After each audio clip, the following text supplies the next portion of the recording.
एक जनकपुर नाम के गांव में 3 भाई रहते थे, राम, श्याम और घनश्याम। राम और श्याम बहुत ही अमीर थे, लेकिन घनश्याम बहुत ही गरीब था। राम और श्याम के पास अच्छा बंगला, गाड़ी सब कुछ था, लेकिन वह बहुत ही बेईमान थे। घनश्याम के पास रहने के लिए केवल एक छोटी सी झोपड़ी थी, लेकिन फिर भी वह सबसे बहुत ही अच्छे तरीके से बातें करता था। लेकिन वह दोनों भाई उससे अच्छी तरीके से बातें नहीं करते थे। वह दोनों उसकी गरीबी का मजाक उड़ाते थे। एक दिन वह इन सब चीज़ों से परेशान होकर मरने के लिए ठानकर जंगल की ओर निकल गया। उसने सोचा कि वह नदी में डूबकर अपनी जान दे देगा, लेकिन जब वह जंगल में पहुंचा तो उसने वहां पर एक तांत्रिक को बैठे हुए देखा। तांत्रिक ने उसे अपने पास बुलाया। उसने पूछा कि तुम यहाँ क्या करने आए हो। उसने उस तांत्रिक को अपनी सारी व्यथा बताई। तांत्रिक ने कहा, तुम अपनी जान मत दो, मैं तुम्हें 2 वरदान देता हूँ।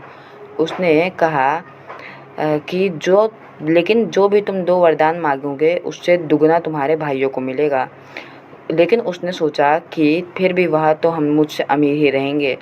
उसने सोचकर कहा, मेरा पहला वरदान यह है कि मेरे घर के सामने एक कुआं आ जाए और मेरी एक आँख पूज जाए। जब वह गांव पहुंचा तो लोगों ने कहा कि तुम्हारे दोनों भाई की दोनों आंखें चली गई थी और वह कुएं में गिरकर मर गए।